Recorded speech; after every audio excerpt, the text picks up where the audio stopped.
Hollywood's history is filled with films that were initially dismissed, only to be revered decades later.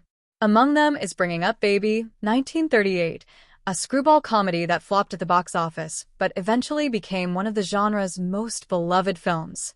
With its rapid-fire dialogue, chaotic humor, and an actual leopard sharing the screen with stars Cary Grant and Katharine Hepburn, Bringing Up Baby was ahead of its time, so much so that audiences of the 1930s weren't quite ready for it. What is Bringing Up Baby about?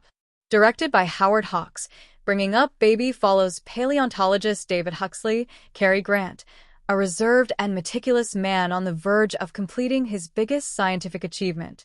His life is thrown into disarray when he meets Susan Vance, Katharine Hepburn, a free-spirited heiress who drags him into a whirlwind of absurd events, including the care of a pet leopard named Baby. As David and Susan embark on a series of increasingly ridiculous misadventures, their unlikely romance unfolds. The film leans into chaos, with witty exchanges, slapstick gags, and a relentless pace that modern audiences recognize as a masterclass in screwball comedy. However, in 1938, this brand of humor was still gaining traction, and audiences weren't entirely sold on the film's energetic unpredictability.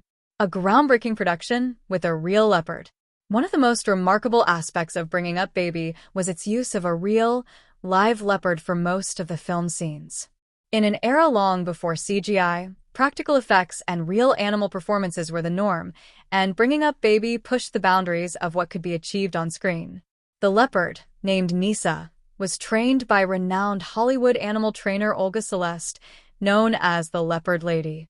To keep the leopard focused on her cues, trainers used creative techniques, including scented perfumes, to lure her to specific spots on set. Katharine Hepburn embraced the challenge, often interacting with Nisa without fear. She later admitted that she simply didn't realize the danger. Cary Grant, however, was not as comfortable. According to reports, Grant was so wary of the leopard that filmmakers had to use rear projection and process shots to create the illusion that he was in the same frame with the animal when, in reality, he wasn't. Why did Bringing Up Baby flop? Despite its star-studded cast and innovative production, Bringing Up Baby was a financial disappointment. The film had a massive budget of $1.1 million, a significant sum for the 1930s, but failed to turn a profit. The screwball comedy genre was still evolving, and audiences weren't yet accustomed to its breakneck pacing and over-the-top antics. The failure of Bringing Up Baby had major repercussions.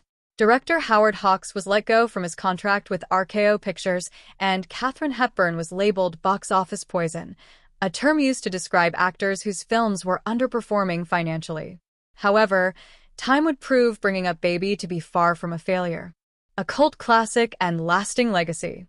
Though it initially struggled, Bringing Up Baby found a second life in later years. Critics and audiences came to appreciate its comedic genius, and it became one of the defining films of the screwball comedy genre. Over time, it influenced generations of filmmakers, from Billy Wilder to the Coen brothers. The film's fast-paced dialogue and absurd humor are now seen as hallmarks of classic Hollywood comedy. Even Christopher Reeve cited Cary Grant's Bringing Up Baby performance as inspiration for his portrayal of Clark Kent in Superman, 1978. In the end, Bringing Up Baby proved that box office numbers aren't always the best indicator of a film's impact. What was once a commercial misfire is now a